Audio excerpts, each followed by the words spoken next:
Hi, everyone. I'm Colleen. Today, I'm going to talk about two spiritual books that changed everything for me when I read them, and books that have taught me concepts that I have used every day in my life for the last about 20 years. In previous videos, I have mentioned some concepts from some books written by Esther and Jerry Hicks, or Abraham-Hicks, that talk about the emotional guidance scale and how law of attraction works, and tips for ways that you can change your vibration and the way you're thinking. And you've asked me in the comments to talk a little more about those and to tell you what the books are. So that's what I'm going to do today. So the two books that I'm going to talk about are Ask and It Is Given. And so it's by Esther. I hope you can see that for the glare. It's Esther and Jerry Hicks. And the website is Abraham-Hicks.com. And the other book is The Astonishing Power of Your Emotions. So the Ask and It Is Given book was written first. That's the one I read first. And then it was followed up a few years. So this was written in 2004. And this one was written in 2007. So these are not new concepts, but they are time-tested, proven, concepts that really will help you with law of attraction practice. So I super highly recommend them. Now, you can get them on the Abraham-Hicks.com website, and I'll link that in the description below. You can also get them on Amazon. Here where I live, they're available at the local library, and you can also get ebooks of them. They are on some audiobook sites, and I'm a huge audiobook fan.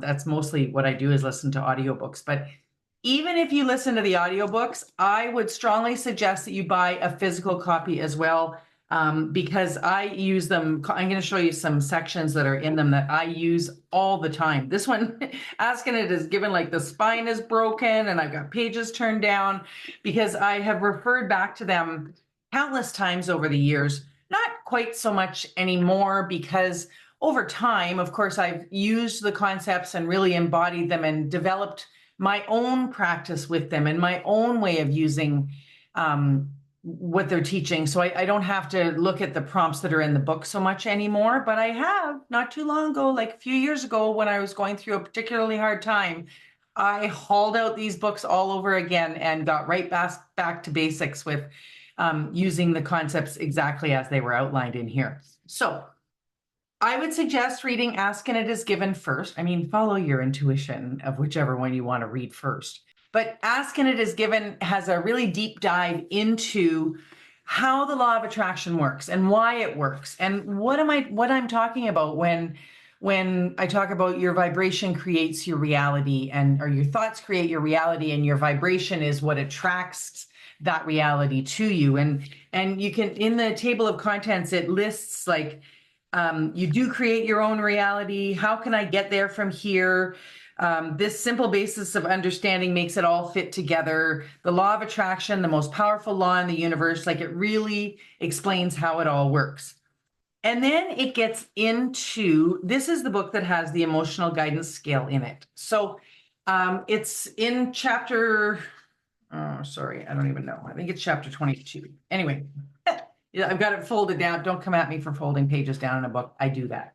I know some people don't like that. So it's got this emotional guidance scale, and it's 22 different emotions, and they go from, like, joy is number one top emotion, and then the bottom one is fear / grief / depression, despair, or powerlessness. And then it's got all so the one above that is insecurity, guilt, or unworthiness. And then above that is jealousy. And then I'm going to jump up, so jealousy is number 20. Anger is number 17. And then 10 is frustration, irritation, or impatience. So like frustration is a higher vibrating emotion than jealousy or hatred, right? Which makes sense. Like frustration is sort of milder and on the way up to feeling better. And then it goes up, like number 8 is boredom, and number 6 is hopefulness. Number 2 is passion, and number 1 is joy, knowledge, empowerment, freedom, love, and appreciation. So you can also Google, like if you Google Abraham-Hicks emotional guidance scale, you will find countless blogs and videos and, articles that have been written about this. But keep in mind that when you read those, you are reading somebody else's interpretation, just like you're getting here from me, right? You're reading somebody else's interpretation of what these teachings are. And I would suggest maybe going right to the source. Not that you can't read the articles as well, because that might also help you to interpret it. And in one of the videos, I held up a printout that I had of the emotional guidance scale, and I had printed that from somebody's blog. They just had laid it out nicely so that it printed nicely for me to put up on my wall, like just to follow the scale and get a glance at what kind of emotion I was feeling or where I was on the scale. The reason for understanding this scale is this. The point is to always be striving to get as high as possible in the emotional scale, because that's an indicator that you are holding as high as possible of a vibration, which means, so your vibration that you're putting out is what attracts what you are creating and bringing towards you. And this can be like creating, material things that we're trying to manifest, a house and $1 million and like whatever it is. For me, one of them is an abundant retirement, but you could also be trying to manifest, the peaceful resolution of a problem or a certain job or a certain life state, like a happy life. I am always bringing that into my manifestations, that no matter what, whether I get my house with the nature in the backyard and the fire pit or whatever that I'm asking for, I really, when it comes right down to it, what I want to manifest is a happy life and a life where I feel like I'm fulfilling my purpose and helping others and, things like that. So when I talk about manifesting, it doesn't always have to be material things, but it can be. You're here to experience life and to grow and learn about this power of manifestation, besides the other stuff that we've talked about in the Out of This World videos, like work through the plan of what you came here to experience and that. But you came here to practice and take advantage of the fact that you can create your reality. So you can manifest whatever you want. I manifested a good parking spot the other day. Go me. And it was a snowy day, and I ended up with a parking spot that was really close to the door. So you can use it to manifest whatever you want. But what you are putting out as far as your vibration and mood is an indicator, determines what you are drawing towards you. So the emotional guidance scale tells you where you are in the hierarchy or the range of vibration that you could be putting out. And that's why Abraham-Hicks talks about nothing is more important than you feel good, is because in order to be manifesting your reality in a positive way, or in manifesting a good reality, I guess, a pleasant reality, you need to have your vibration as high as you can. And this is just also in the base concept, like, if I'm in a meeting with someone and I'm in a really low vibration and putting out negative vibes, I'm attracting that back. And that's probably what I'm going to get from that person in that meeting in some way, as far as, I don't know, whatever they say to me or how much work we get done or whatever. If I'm feeling negative about it, that's what I'm putting out. Therefore, that's what I'm attracting. So this book lets you look at how you're feeling. And then in the second section, they are giving you these processes. And they tell you, like, there's a name for the process, and then it tells you when to use this process. Like this particular one is for a decently high vibrational state. It's like when you're feeling good and you want to practice a vibration of allowing. I'll talk about allowing in a sec. When you find yourself remembering a pleasant experience and you want to extend the feeling longer and move it to a better feeling place, and when you have extra time and wish to spend it in a pleasant way. And so then it tells you the current emotional set point that this process is recommended for. So this one is for between number 1 and number 8. And then there are a couple pages explaining the process, and then prompts for like things you can say to yourself and how to work through this process of using this this technique sort of to help with law of attraction. I'm going to go to an example that's a little less, for a lower vibrational. Just a minute, hang on. So this one is the process of clearing clutter for clarity. And the recommended emotional range is 4, positive expectation or belief, and 17, anger. So anywhere you are between, pretty high and all the way down to anger, you can use this. It says when to use this process. When you're feeling stressed due to disorganization, when you feel you're spending too much time looking for items, when you find yourself avoiding your home because you feel better elsewhere. Ooh, I could have used this one a few years ago before I moved out of my last home. When you feel that there's not enough time to do all that you need to do. And there are ones that are for when you're having a much more difficult time than that. But I really learned a lot from this. Anyway, that's the point. I really learned a lot from using these about techniques and ways that I can affect my emotional state and use what my emotional state is to make sure that I'm keeping myself as high as possible as far as what I'm putting out and what I'm attracting in the way of vibration. And I'll tell you, it has made a difference. My life has gotten better. This can be applied like to just general mental health as well, right? Like we are talking about spiritual woo-woo manifestation here, but really these concepts are in, psychological, like therapy, like cognitive behavior therapy and things like that.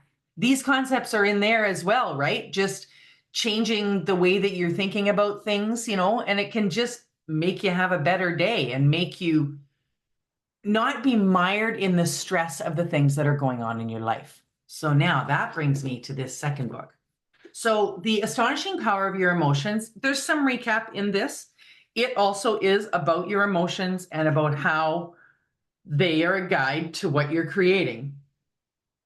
But it goes a little more detailed. There are more example section. I love Abraham-Hicks because they're so like me, right? That's why this is Colleen Walks the Talk. I want practical applications of things. I did spend time reading books that are really up into the concepts, like really explaining what's on the other side of that. And that is not my jam. I want to know how to use it here in my life. And these Abraham-Hicks books are just perfect for that. And not only the books, their videos and all of their teachings. They have podcasts and all kinds of things on their website. I've used their meditations, all of it. I just find very practical, and I really like that. So this one goes into a couple of concepts that I got from this that I've really taken into my life are the concept of allowing. So they actually call it, I'm looking at notes here that I made.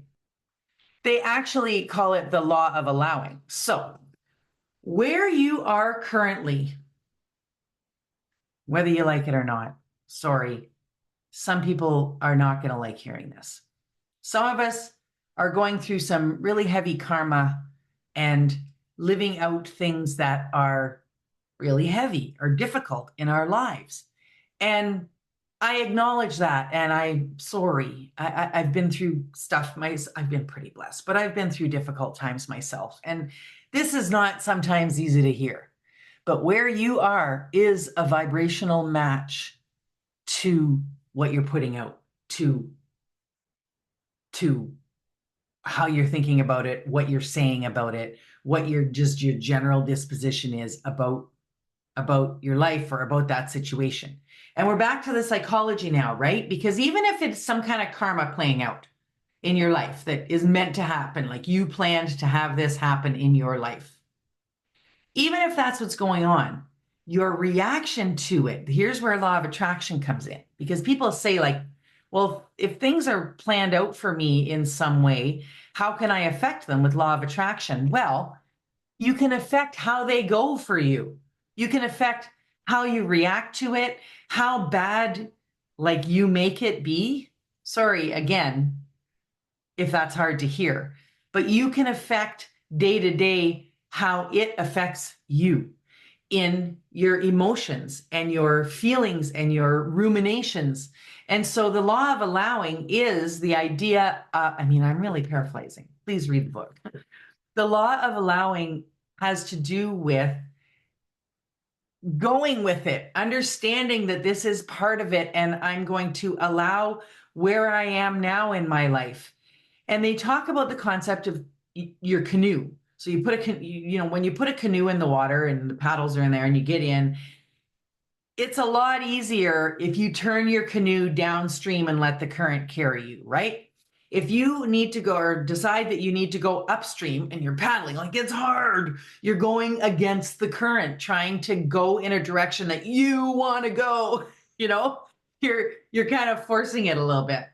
And they talk about, so they say, pushing against a situation is going upstream. So that's not allowing. So whatever's going on in your life, from, good to a little bit rotten to really difficult situation, it's just a matter of, hey, this is happening. This is going on. I can't really control what's going on right this second because there's other people or whatever reason that is. I can't really power to make the situation just go away, but I can affect how I work through it and what I'm putting out as far as vibrational output, guided by my emotions, so that I can make sure that I am drawing towards me the best outcome of this situation that's possible, or the most comfortable living through this situation that's possible. And that I have lived. And I've watched friends live it both ways. I've watched friends make it worse by just the way that they're talking about it and the way that they're thinking about it. And I've watched friends make it a lot better by just even catching themselves. I'm not saying you're always thinking positive about the situation, but catching themselves and turning their canoe. That's what Abraham-Hicks calls it, turning your canoe so that you are going with the flow. And when you do that, you allow whatever the universe wants to bring you in the way of, like, synchronicities or possible helpers for this situation to move it along into the next part of it for wherever you are trying to get to in life. When you're putting out the better vibration by going with the flow, you are allowing those things to come to you. The other thing that's in this Astonishing Power of Your Emotions, so are a whole bunch. This one, only a third of the book is like theory, and the 2/3 of the book is demonstrating the astonishing power of emotions. And it too it says some examples to help you let go of the oars. So it gives you all these scenarios, and they go from pretty mild situations going on in your life to pretty serious situations. And they're phrased like, if they're talking about somebody saying, like, I'm wasting my life stuck in traffic, or my pet is sick, or my husband is sick. So anyway, it works through, again, giving you these prompts. I'm trying to find the list of them. Like it gives you these ideas of things that you can say that are gradually one line better. Like, they're not asking you to say, oh, it'll be fine, I'll probably find a job. It's not that. It's finding one little line a little bit better and a little bit better and a little bit more allowing of the situation, until then you start building on that and you're able to come into a little bit more positive and more positive and more positive, sort of higher feeling emotions, state of mind about it all. And again, every situation in your life is not going to be in this book. But what I did by reading those, it has allowed me to understand the concept, and I use this all the time. I think I did it in one of the videos, the video Manifesting a Better Day that I did at the beginning of this channel. I was kind of doing that. I had a rough day at work, and I was out on my lunch walk, and I was just telling you some of the ways that I was thinking better thoughts and better thoughts and better thoughts, just to make my day better when I went back from my lunch break. So the basis of the concept of that second book is like pushing against where you are now is turning your canoe upstream. So pushing against is not efficient. And there are lots of situations going on in the world right now, in certain countries right now, that are tough situations for people to be living in, or potentially tough. And um, pushing against it, like getting mad, posting rants about it, you know, pushing against like the government or whatever it is, whoever's controlling the situation. Those are all not going with the flow. And again, with compassion, that some of these situations are very tough. I encourage you to read these books and just practice this idea of trying to go with where you are now and find the best feeling way to be where you are now, so that when you are manifesting where you'd really like to go, you're doing it in the most comfortable, productive way that you possibly can. And again, this is better for mental health as well. It's not only for more efficient manifesting, it's also because you're going to have a happier day and a happier life. And I wish that for you. And it has worked for me. I have been able to manifest more peace in my life, to have so much more hope, because each little thing that I manifest, right, whether it's a parking spot or a good day or something bigger like the place I live and, you know, the income that I have and whatever, things like that, I have managed to use these concepts to have an increasingly better life and more peaceful outlook, more hopeful outlook in life. And I hope that for you as well.